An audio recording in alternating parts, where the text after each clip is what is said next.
What's up, everyone? Welcome back. So, I saw this article by Citizen Digital. Yeah, for basket, what went wrong for the Lioness? So, the Lioness were in zone 5.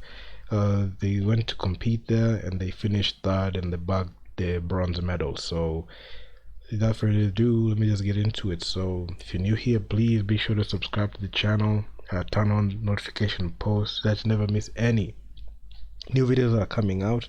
Without further ado, let's just get into it. So the failure by the Kenya basketball women's team Lioness to defend the Zone 5 Women's Championship title continues to elicit various reactions from stakeholders with opinions differing as to what could have led to the girls' collapse.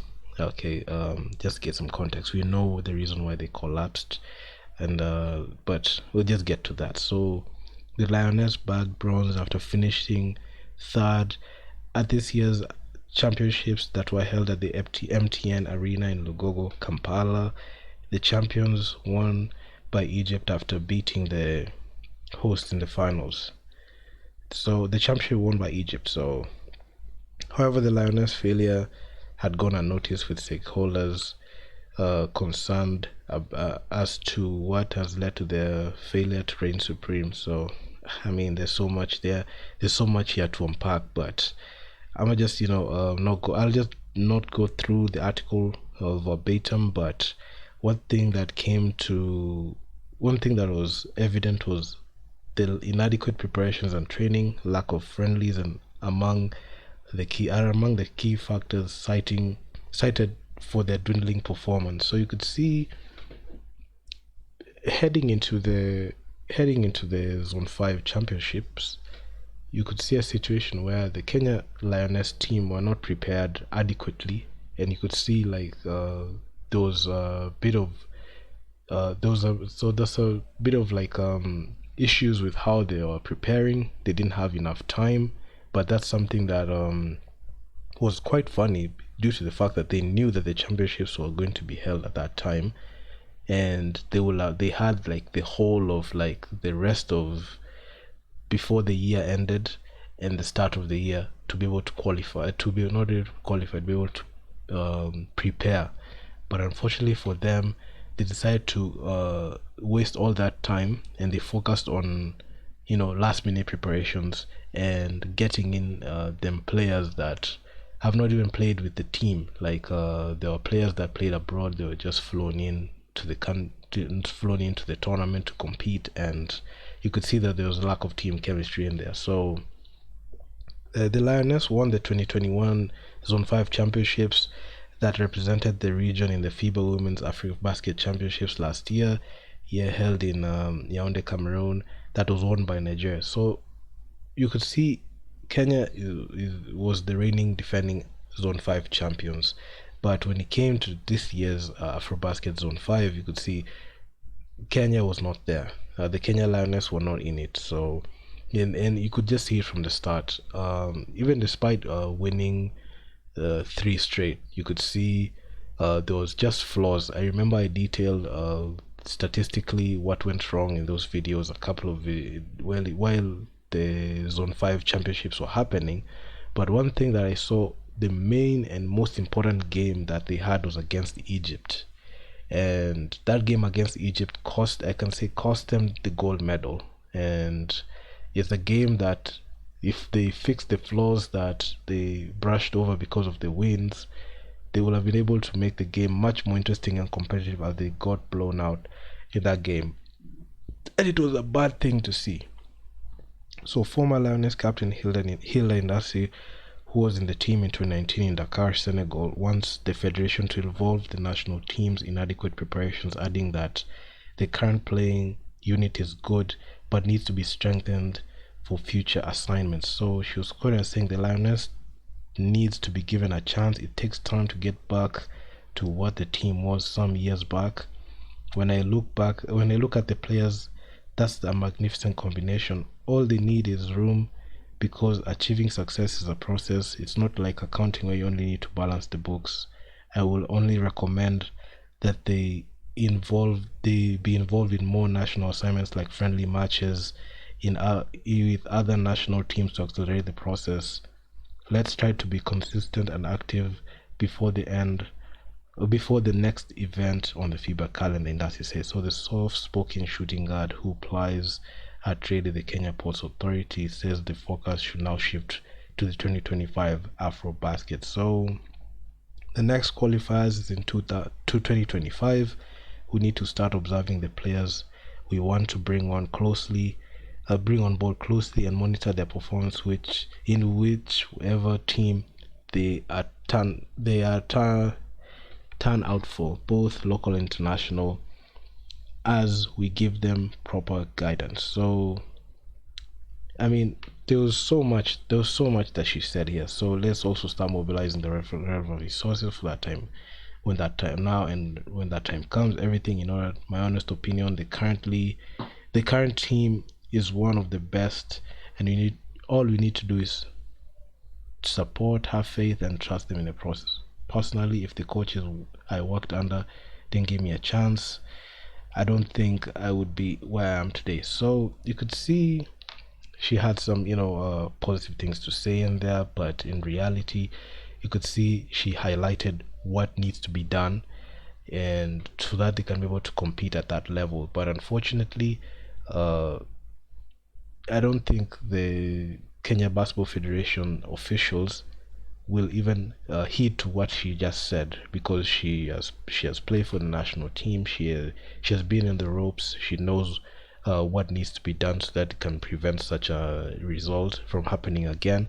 But the unfortunate thing is you're seeing the federation being very lackadaisical and not heed to any feedback or even advice on how to improve. So I mean, yeah, I mean, it is what it is. So the Equity Bank basketball team head coach David Miner believes playing back-to-back matchups in such a championship is the biggest undoing for the team, since locally the players are not used to such with so many breaks in between. True, I mean the scheduling and the fixtures has been a problem in KBF, and I feel like this is something that can be preventable, provided that the teams are willing and ready to compete, because you cannot use the KBF calendar so that you can use it to prep for international competitions. What the head coach needed to have done is set up a way that even if there's only one game in the weekend, he can try to put in a friendly in there. Okay, I know it's going to interfere with like the way their win percentage, especially in the games that matter. But all I'm saying is these teams, they're in a position, they're supposed to be preparing for international competitions because they have the ability to do it. And given the fact that they have the best players in the country, this shouldn't be an issue for them winning games, because they have only said that there are only 3-4 teams that are competitive in the women's division. So if they try to have a round robin where they're able to iron sharpens iron between those teams, they can be able to have adequate preparations. They should have regular friendlies with teams that are local, and also the international teams with the countries they can try to reach out to. They can get like friendlies to happen either here, or they have to fly out. Is actually something that can work. But unfortunately, I'm not sure if, even given the remarks here, they're going to implement that, because right now we're headed to the playoffs. It's just going to be groundhog day, because they're just going to have those top teams competing.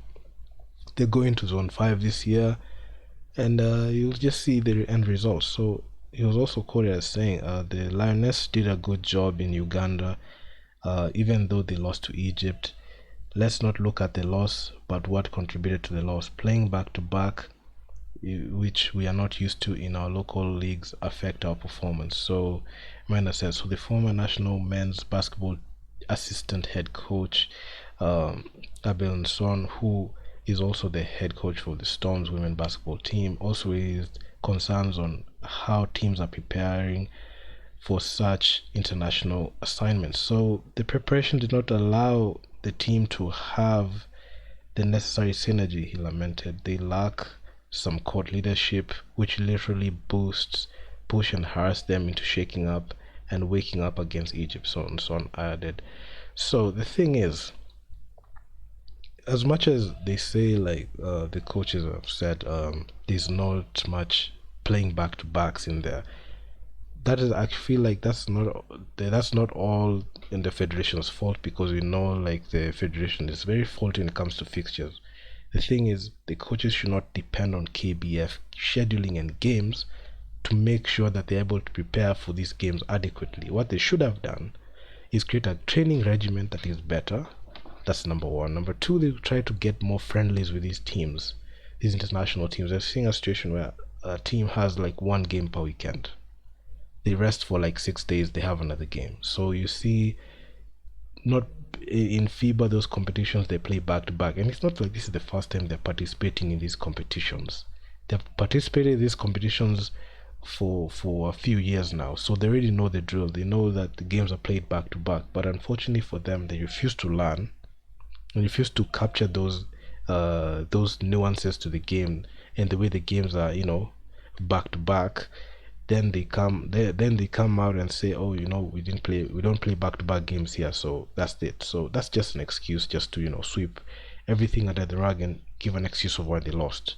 But if you go and look at it critically, the way I did in those previous videos I made, you could see a situation where these are people who don't want to change, they want to stay the same, and when they lose, they just give an excuse on why they lost. So honestly, unless they change their mentality towards preparing for international competitions, because even in the earlier video I mentioned that the coaching staff said, the equity coach said something about the teams, there are not many competitive teams in there. This is not the level of competition is only as good. The level of competition you're seeing in there is only surrounding three teams. You're seeing there's KP, Equity, and ZTech.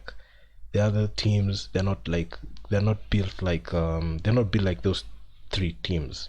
They're in a tier of their own. So what the teams should have done, what the team should have done is at least try to get friendlies. That's number one. If you're talking about the national team, try to get friendlies with other nations. Ask Uganda if they're available. Ask Tanzania. Ask Rwanda if they're available. Ask countries that are within East Africa if they're available for friendlies, either here, home, or away. And also, when even comes to club preparations, they should also try the same. So yeah, I'm out. Peace.